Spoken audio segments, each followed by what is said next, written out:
Ya Pak, saya mau tanya tadi Pak Firman juga menarik mengatakan bahwa tidak semua anggaran di APBD itu bisa untuk digunakan kepada yang menengah kecil gitu. Kebanyakan seperti itu. Nah, gimana di Tangsel sendiri Pak? Apakah memang APBD itu juga bisa melibatkan tender itu untuk menengah kecil atau hanya perusahaan aja dengan sulitnya dokumen-dokumen yang harus di supply kepada Bapak? Iya, yang pertama kebijakan anggaran kami di Kota Tangerang Selatan 72% total APBD itu sudah dialokasikan untuk belanja langsung. Oke, ini termasuk gaji pegawai? Di luar. Oh, di luar. Gaji pegawai dibelanja tidak langsung itu hanya 28%. Oh, oke. Kemudian yang kedua memang dan semua kegiatan 1.200 lebih kegiatan kami buka tendernya melalui sistem elektronik. Jadi sudah e-lelang, procurement di Tangerang Selatan ini semuanya. Dan itu terbuka, siapa saja bisa mengikuti. Yeah. Ya, sekarang tinggal memang ada persyaratan di sana. Mengikuti pelelangan itu ada persyaratan yang sudah ditentukan sehingga saya pikir tidak terlalu sulit sepanjang mereka punya pengalaman yang memadai untuk mengikuti lelang.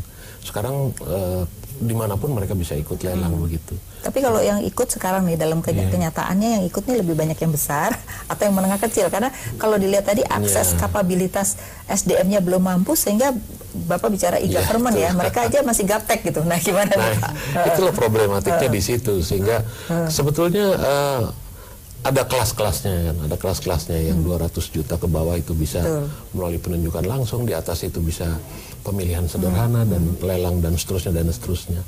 Jadi siapapun boleh itu, karena kami tidak boleh membatasi untuk peserta lelang. Tapi kenyataannya Pak, ini kan kita bicara kenyataan nih Pak. Iya, tergantung kemampuan setiap perusahaan itu ya harus prinsipnya bagi kami adalah mereka harus memenuhi syarat untuk mengikuti lelang. Siapapun boleh begitu. Tinggal bagaimana mereka bisa mempunyai pengalaman yang memadai untuk mengikuti lelang. Persoalannya adalah ketika satu pemenang lelang kemudian ada 5 atau 8 yang tidak ikut lelang, ini terjadi friksi di sana gitu. Tudingan ini, tudingan itu, padahal semua sudah dilakukan secara itu yang bikin lama ya? Itu yang bikin lama. Karena boleh berapa bulan Pak setelah itu untuk komplain? 3 bulan, kemudian ada masa sanggah selama 1 bulan. Jadi udah 4 bulan tuh Pak? Itu saja sudah memakan waktu 4 bulan. Itu yang membuat salah satunya kenapa anggaran itu lambat untuk belanja pelaksanaan Pak? kegiatan fisik konstruksi itu berjalan ya agak. Itu problem ya. Terus tadi yang naik kelas tadi gimana Pak? Apakah setelah dibina oleh Pemda memang ada beberapa yang mengalami naik kelas atau memang dari dulu ya segitu-gitu aja Pak untuk usaha IKM-nya? Kalau dari sisi IKM memang rata-rata mereka bertumpu kepada sejauh mana mereka mampu mengumpulkan modal bagi mereka, kemudian dan mereka sebetulnya kita buka juga untuk mengikuti lelang, tetapi itulah kembali kepada mereka tidak punya pengalaman untuk mengikuti lelang. Oleh karena itu dinas kami bagian unit layanan pengadaan itu melakukan pembinaan bagi para pengusaha kecil kalau yang untuk mengikuti itu ya, supaya tapi kenaikan kelas itu maksudnya gini Pak, dulu masih UKM terus sekarang omsetnya udah naik, dia naik kelas juga, omsetnya naik, dia jadi perusahaan besar, itu banyak nggak yang kayak gitu Pak? Kalau dibilang banyak mungkin tidak Mbak ya, karena dari 500 koperasi yang ini sehat, yang tidak sehatnya memang ada, itu kami lakukan ya sudah kita cabut badan hukumnya dan seterusnya, tetapi yang 500 ini, kemudian 500 ini mereka wajib di bawahnya adalah para pelaku-pelaku IKM, ya mereka terus kita lakukan pembinaan memang mereka tidak bergerak kemudian membuka jadi perusahaan. Mereka tetap saja bergerak di dalam koperasi ya seperti itu. Ya Pak Husni, pertanyaan lagi nih. Kalau kita lihat salah satu kenapa kemiskinan terjadi adalah masalah pangan, ya kan? Nah, pangan ini kan bicara tentang inflasi, menjaga harga supaya stabil. Nah, persoalan kita udah ganti pemerintah dari satu pemerintah yang lain tuh sulit sekali untuk mengatasi yang namanya inflasi. Baru sekarang nih inflasi 3,5% ya Pak ya. Tapi problem ini kan nggak bisa berhenti sampai di sini gitu. Nah, apalagi ini menjadi urusan pemerintah pusat kan gitu. Nah, sekarang sudah ada bantuan non tunai ya kan Pak, pakai kartu-kartu itu, di mana bantuan pangan untuk mendapatkan beras dan beberapa pangan pokok ya Pak ya. Tapi kalau kita lihat, apakah tidak sebaiknya ini sebenarnya dipindahkan ke daerah ya? Karena kalau melihat pusat, sejauh mana kemampuan pusat ini untuk menjaga terus, apalagi kita ada Papua, ada Maluku yang jauh di sana begitu. Gimana Pak soal pangan dan inflasi ini? Yang dipindahkan ke daerah? Inflasinya Pak, artinya bahwa pemerintah daerah lah yang mengatur supply dan demand. Ya, ini dilakukan oleh Jawa Timur. Jawa Timur itu melakukan bagaimana supply dan demand mereka yang melihat selalu, memantau selalu sehingga inflasinya bisa diredam gitu. Nah, apakah ini juga dicontoh supaya nanti pemerintah pusat mengalihkan kepada provinsi misalnya gitu? Kalau bicara dengan inflasi, khususnya kalau untuk yang teman-teman kita yang tidak beruntung gitu pangan, secara general itu di daerah juga ada tim pengendali inflasi daerah ya. Itu memang memastikan logistiknya benar gitu. Ini di kita tuh kan biasanya kalau ada gangguan dari transportasi atau logistik langsung naik, atau bahkan gangguan dari supply-nya misalnya ada kering gitu ya.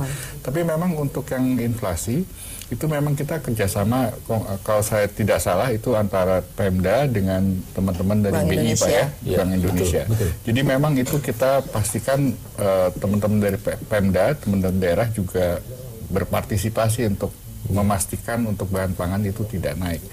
Nah, bicara tentang bantuan pangan non tunai, kita sebenarnya ada namanya bansos pangan. Bansos pangan, oke. Bantuan sosial pangan itu masih terdiri dari dua. Tahun 2017 itu 1,2 juta menerima kartu, namanya kartu KKS ya, kartu kesehatan sosial. 1,2 juta keluarga atau orang? KPM ya, KPM. keluarga penerima manfaat. Sekitar 1,16 tapi 1,2-an gitu. Untuk saat ini dan sisanya 15,5 kurang 12 ke 1,2 itu masih bansos rastra. Jadi kita minta Bulog untuk dasarnya apa Pak? Tadi kan 15 juta keluarga yang miskin, tapi kok yang dapat cuma 1,2 juta? Kesiapan infrastruktur. Oke. Karena kita bekerja sama dengan Bank Himbara untuk memastikan kalau itu ada dua. Ini menarik sekali karena kebetulan Bapak yang megang ya sekarang non tunai khususnya. Tidak hanya itu, tapi Bapak Presiden ini sangat komit untuk memastikan bantuan ini lancar gitu ya. Itu ada, jadi ada bantuan pangan itu kita kasih setiap bulan, dan ini kita pastikan tanggal 25 teman-teman KPM itu sudah bisa mengambilnya 110.000 per bulan ya. Per bulan untuk setiap keluarga penerimaan manfaat beneficiaries, dan itu bisa dibelikan bantuan pangan, tapi untuk tahun 2018 ini hanya bisa dibelikan pangan, beras dan telur. Beras dan telur. Kalau yang kemarin ini apa Pak yang boleh dibeli? Yang sekarang?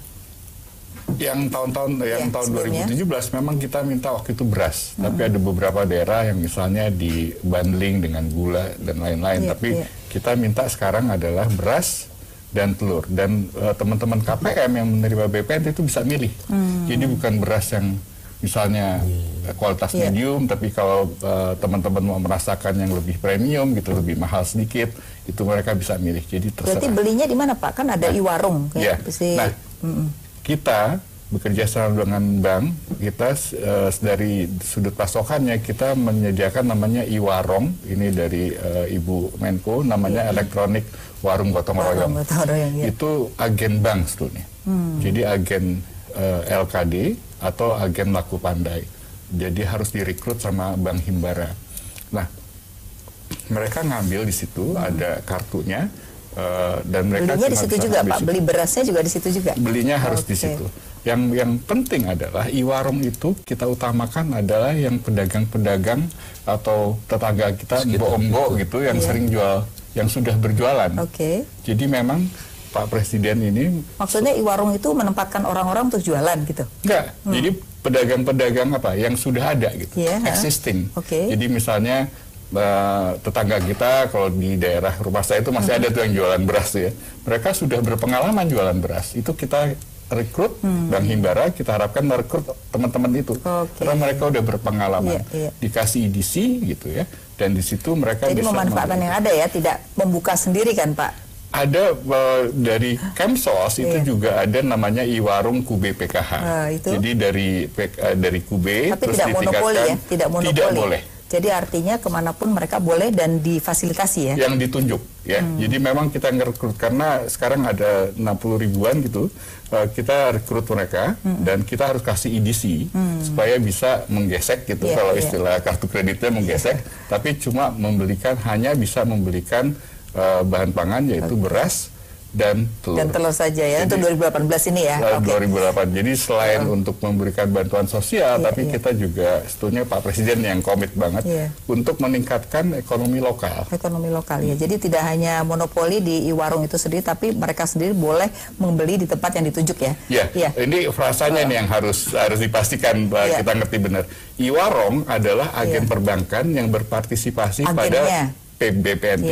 Jadi Iwarong itu ada Iwarong misalnya QBPKH yang dari Kemsos, ada Iwarong dan kita harapkan adalah pedagang-pedagang yang sudah ada gitu. Ada juga misalnya Bulog punya namanya RPK.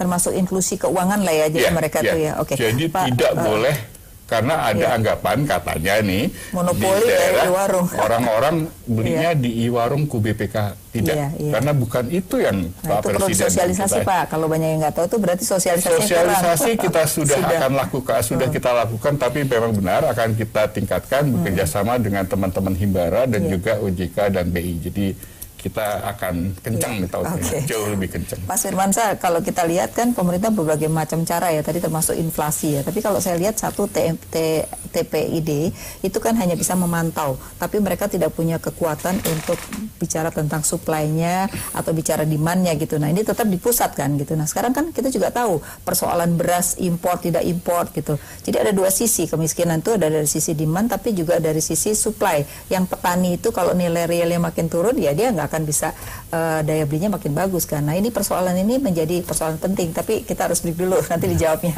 Yang pemirsa jangan kemana-mana, tetap di Economic Lounge with Isay.